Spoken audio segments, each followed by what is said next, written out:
So today we have come to some of the prettiest villages that South Norfolk has to offer. And we're starting here today in the picturesque village of Banham. So when it comes to Banham, you might instantly think of the zoo. But it has so much more to offer. We've got the local post office and village shop. And there's good schooling locally too. So set around the heart of the village being the green. We have a real mixture of architectural styles. So for an example, Flora, we've got the lovely red brick here. Beautiful. To places such as the old bakery, where here you've got the original bread oven on display outside the property. And now it's almost as if we've come into the medieval quarter with this stunning house again overlooking the green. It's really beautiful. It's all on timber frame. Absolutely. And the shutters on the windows. And chatting to some of the locals here, there's a real sense of community. There is, absolutely, and people really love the village for the ease of actually commuting. This is just down the road, you can pick up the A11, and Norwich is not too far away as well. So we've just travelled a few miles north of the village of Banham. And we've arrived in the really popular village of Old Buckenham. One of the things each of these villages have in common. And it's not actually a common, it's a village green. And did you know that Old Buckenham is a contender for the largest village green in the United Kingdom? It's not every village that boasts two pubs. Two pubs indeed. And if you're a keen biker, you've got to come to the Ox and Plough on a Tuesday, where you have Two Wheel Tuesday. Just a quick hop across the green, we've come from Two Wheel Tuesday.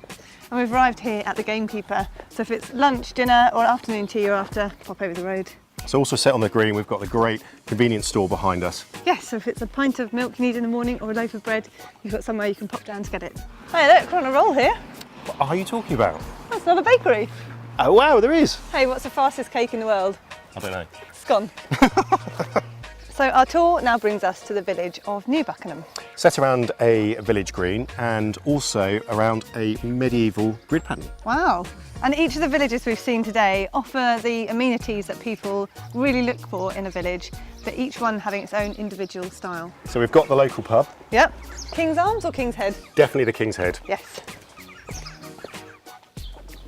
And here we have the Inn on the Green. Perfect if you want to grab a nice supper. Brilliant. And even on King Street here in New Buckenham, you've got the most amazing buildings as well. And you've got a really handy convenience store here for your everyday needs. So again, we've come to a village where you feel like you're really stepping through the ages with all the different types of architecture. It's actually really amazing, and I think that's where Sowerbys really comes into its own, when it knows its different period styles in architecture, and mainly actually, and more importantly, how to actually come up with a realistic marketing value. Well, what a great morning so far. Brilliant. That wraps up our tour of the Banham and the Bucks. But now let's make our way back to Norwich, where there's a few more villages I want to show you. So the first stop on our way back to Norwich is the village of Bunwell. And one thing I love about Bunwell is it's got a great reclamation yard called Womack's. And one place you must stop at whilst you're out here is the Bird in Hand here in Redingham. So we haven't taken a wrong turn. Yeah, where on earth have you brought me? We are in the most amazing vineyard in Mulbarton. Wow, I never knew this existed. So if you want to come and buy some of that fantastic Humble Yard wine that we've just seen growing in that vineyard, head over to Paddock Farm Shop here in Mulbarton. Well, I hope you enjoyed that tour of some of the villages in South Norfolk. If you're thinking of buying or selling in any of the villages we've shown you today, or you'd like any more information, please give Sowerbys in Norwich a call today.